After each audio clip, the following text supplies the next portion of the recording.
El litoral español cuenta con un gran patrimonio arqueológico sumergido. Un ejemplo de ello lo encontramos en la costa de Mazarrón, que alberga 2 pecios fenicios hundidos. En 1989 se encontró el primer barco incompleto y en 1994 el segundo, conocido como Mazarrón II. Este último, el más antiguo del mundo, data del siglo VII a.C. y está casi completo. Con una eslora de más de 8 metros, este pecio permanece bajo el agua, cubierto por una estructura metálica a la espera de ser reflotado. Los barcos de Mazarrón están construidos con la técnica de mortajas y lengüetas, es una técnica particular de la construcción de época fenicia, pero también tienen elementos que están atados por ligaduras que son típicos de la construcción naval de época griega. Y ça renvoie aussi aux techniques archaïques qui étaient en usage en Grèce. Hola, ¿qué tal? Muy buenos días y bienvenidos a España en Comunidad. Hemos arrancado en los pecios de Mazarrón, pero también hoy vamos a conocer qué relación existe entre el teatro y el comportamiento de la memoria. Y hablaremos de los tours gratuitos. Un adelanto en nuestro siguiente sumario. Fusco, Marrón y Venus son 3 perros de terapia. Forman parte de un proyecto con niños autistas que lleva a cabo el Hospital Materno de A Coruña. Enseguida les vamos a conocer y también su trabajo. ¿Existe relación entre el teatro y la neurociencia? Hoy lo vamos a comprobar visitando la Escuela de Arte Dramático de Palma de Mallorca a través de 3 laboratorios que trabajan en el comportamiento de la memoria. Y descubriremos cómo llegaba el agua a Toledo en la época romana. Un recorrido por la ciudad nos conduce por aljibes, termas, cuevas, baños e incluso un pozo. Es la conocida como Ruta del Agua. Y hemos hecho un tour gratuito por Barcelona, una opción no exenta de polémica que nos permite pagar al guía al final de la visita en función de nuestra satisfacción. Conoceremos distintos puntos de vista.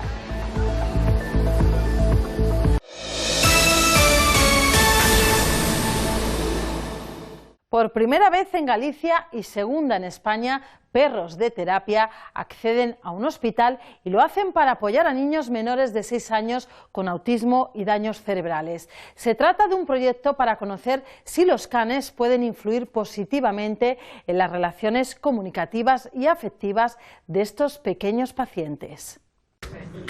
Un perro de raza candepalleiro, otro de agua y un labrador son los primeros animales con licencia para acceder y además para trabajar en un centro sanitario de Galicia.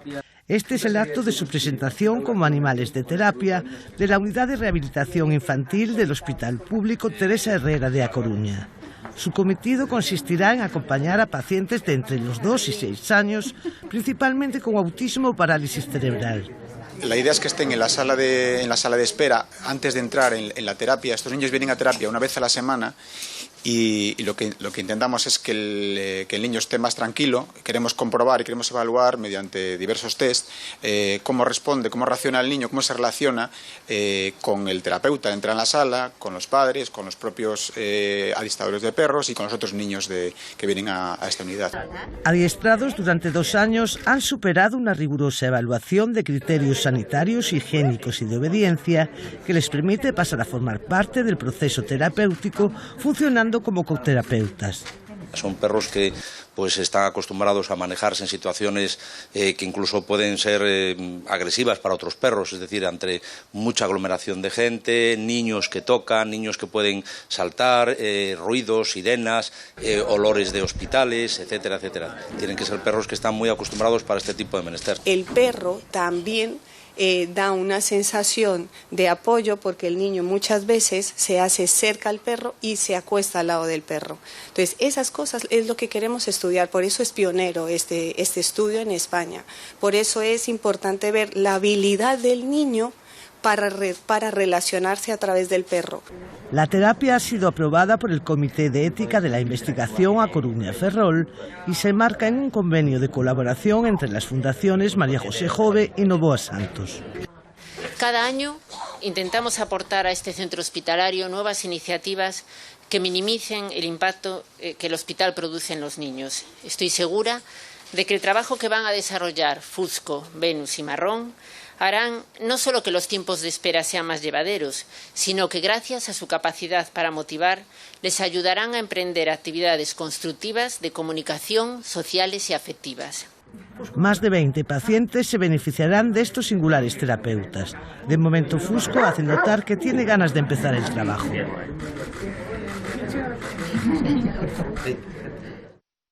Vamos a hablar ahora del teatro como motor de investigación de las neurociencias. En la Escuela de Arte Dramático de Palma de Mallorca se han creado 3 laboratorios de creación escénica contemporánea. Hemos entrado en la Escuela de Teatro.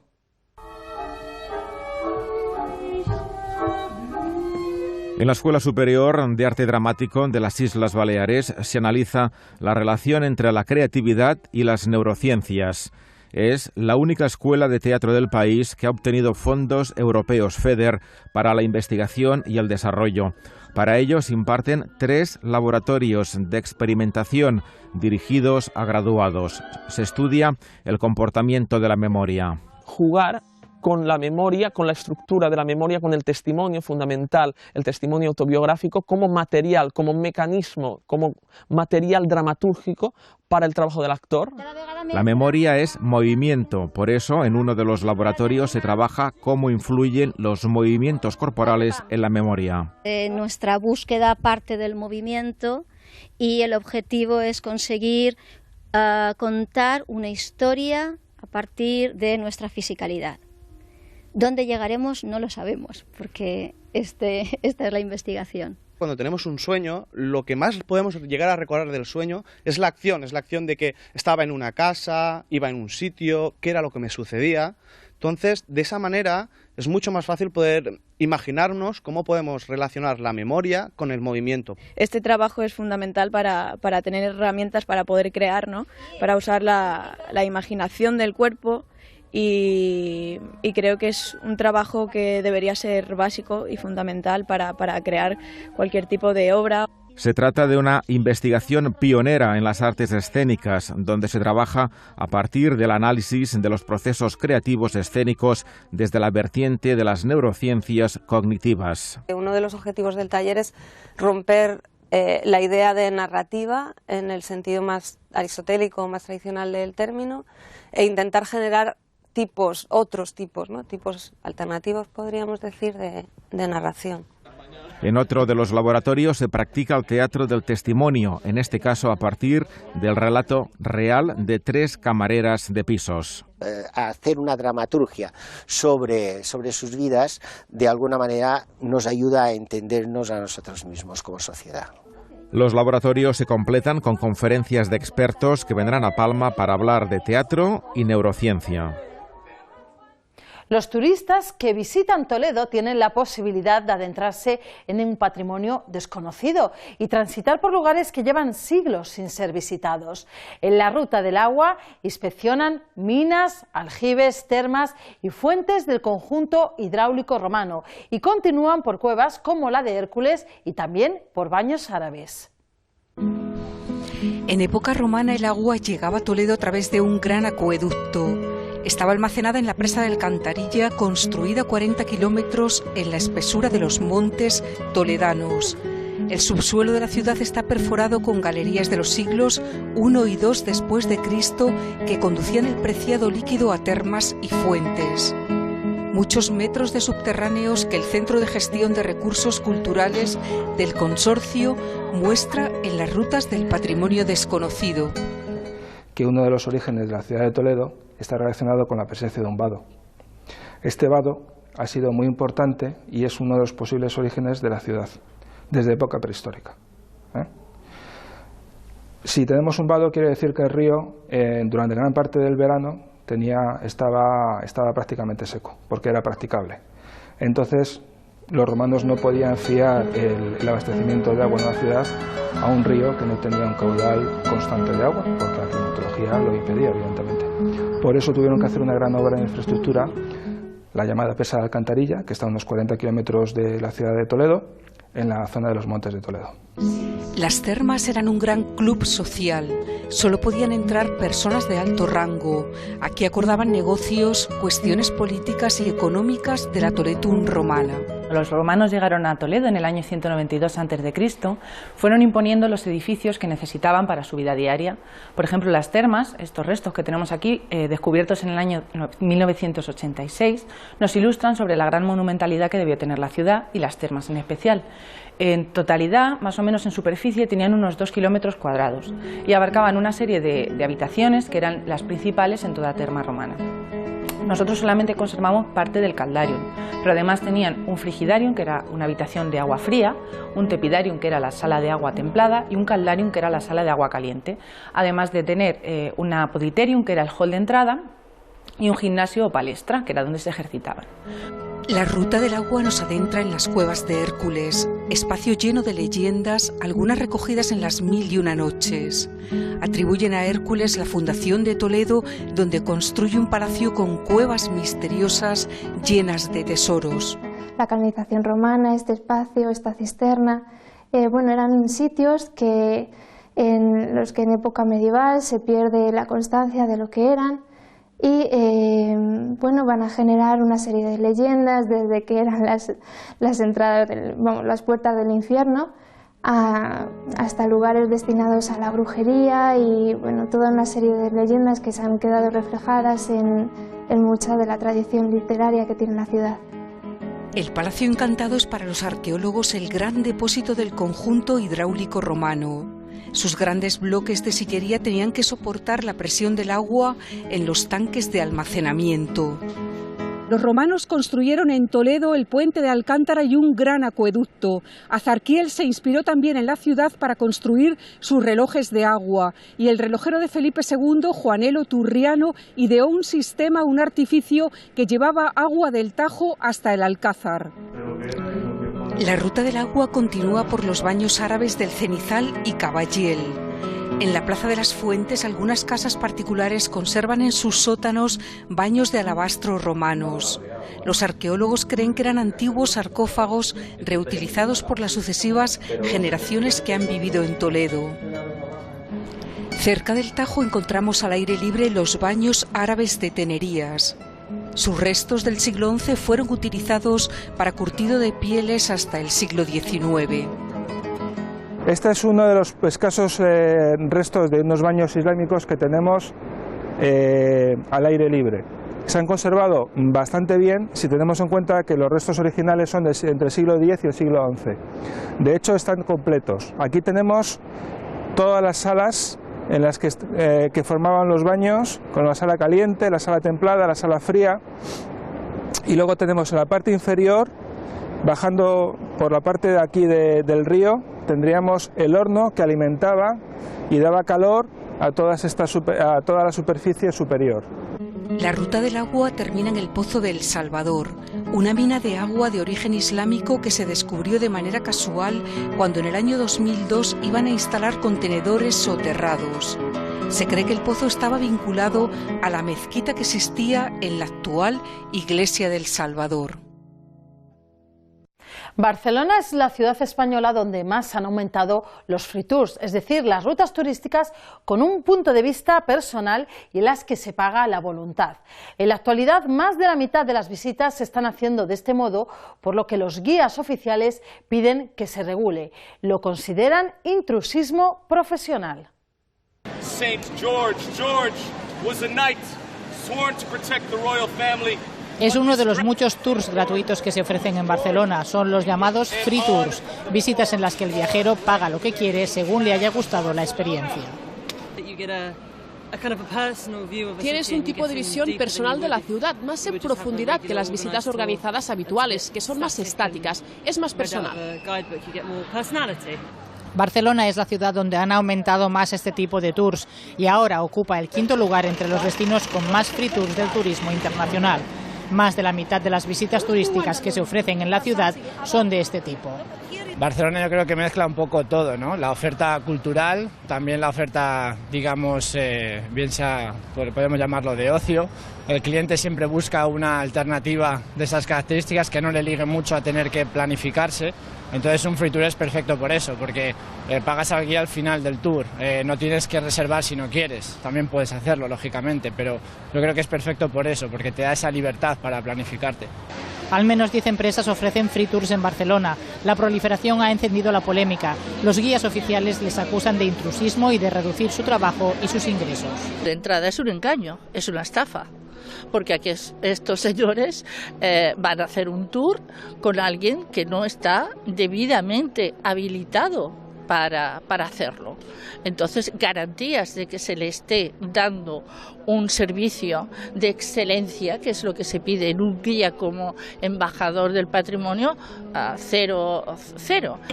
Los guías con vínculos locales son una de las piezas claves de los free tours. Trabajan a base de propinas y buscan dar un carácter propio a la visita. Yo pienso también que los extranjeros que vengan aquí a Barcelona volen aprender da historia con una persona con mucho ánimo y felicidad. Es una manera fantástica de visitar la ciudad con alguien que vive en ella y la conoce. Pero los guías oficiales piden a las administraciones que regulen y frenen este tipo de visitas de tour guiado. Nosotros vemos que son personas, son extranjeros, que pueden estar más o menos tiempo en Cataluña, pero tienen un desconocimiento a nivel de la formación que nosotros debemos tener para conseguir la habilitación y además el reciclaje profesional. Es un cambio de tendencia, es otra actividad distinta. Yo creo que no es una cuestión de guías oficiales, guías no oficiales. Nosotros hemos trabajado con ambos, tanto con guías oficiales como no oficiales. Yo creo que es más una cuestión del concepto, ¿no? El concepto es atractivo para el cliente y hace un balance perfecto de calidad-precio, lo cual hace que lógicamente el cliente se decante por una actividad de este tipo y no pagar por adelantado. Un decreto del gobierno catalán liberalizó las visitas guiadas en cumplimiento de una directiva europea, siempre que no sea en el interior de los monumentos. A raíz de esa revisión legal, no se han convocado más plazas de guías oficiales en Cataluña. Ibiza, Cádiz y Mazarrón fueron tres bases esenciales para que los fenicios convirtieran el Mediterráneo en su dominio comercial. Hace más de 2700 años, dos pecios sucumbieron a un temporal y quedaron enterrados en la costa de Murcia. Estaban construidos íntegramente de madera, sin nada de metal. Expertos internacionales estudian cómo recuperar ahora uno de ellos, el Mazarrón II.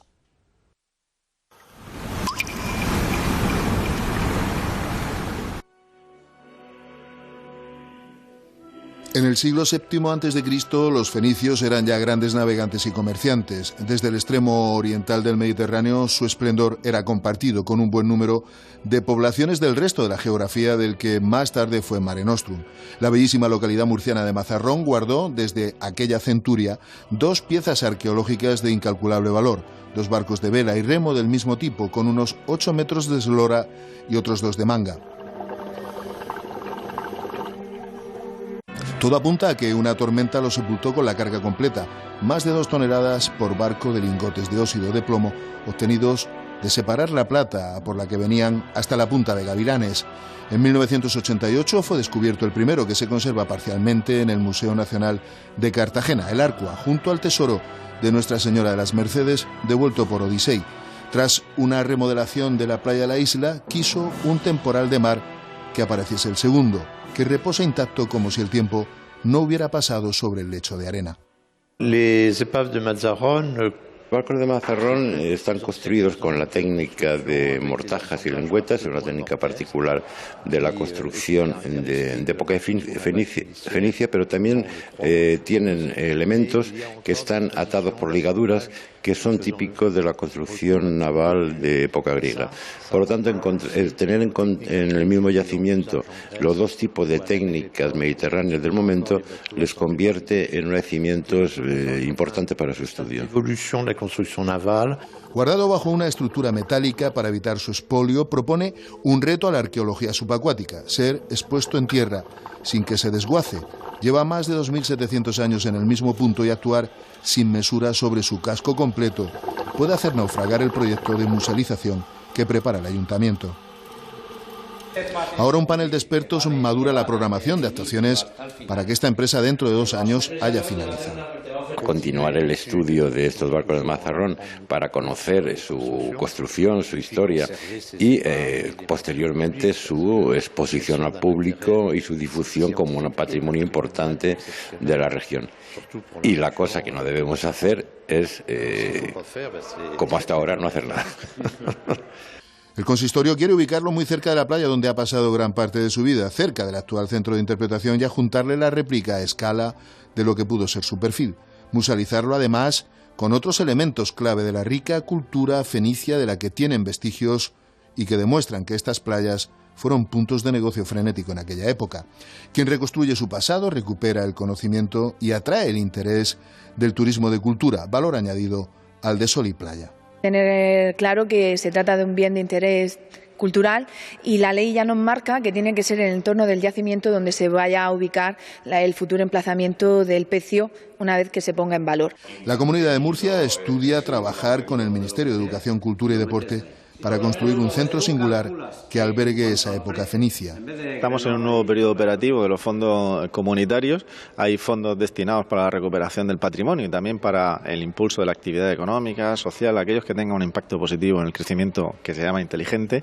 Mazarrón tiene un proyecto importantísimo que es la recuperación del barco fenicio. Puede ser importante no solo para el municipio, sino a nivel regional de posicionamiento. Historiadores, investigadores, arqueólogos y expertos de la náutica clásica quieren que Mazarrón II sea también la plataforma para localizar nuevos hallazgos de aquellos viajes, de aquellas gentes y documentar sus modos de vida. Redescubrir con él cómo era el cabotaje desde Gadir hasta Ibosin, la actual Ibiza, pasando por la murciana Punta de los Gavilanes donde estaban las minas de plata. Saber si era el barco con el que venían desde la zona del Líbano actual o el apoyo a un nodriza para traslado de personas y carga. Enseñar a apreciar con los ojos de 2018 también el admirable dominio que sobre la navegación tenían los antepasados del Levante español. Esas singladuras recorridas también por Ulises, odiseas que llegan como susurros de civilizaciones que serán presente cuando domine el futuro museo del puerto de Mazarrón.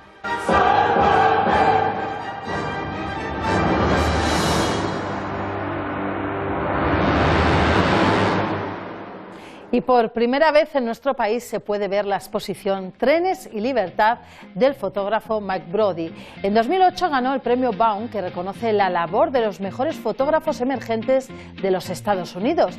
Tras alcanzar la fama, abandonó la fotografía, pero conservamos su trabajo que forma parte de las colecciones permanentes de varios museos de prestigio. Con la obra de Mike Brodie nos despedimos. Recuerden que pueden volver a ver el programa de hoy en la web de rtve.es. Gracias por acompañarnos y si ustedes quieren, nos vemos la próxima semana aquí en España en Comunidad. Sean muy felices.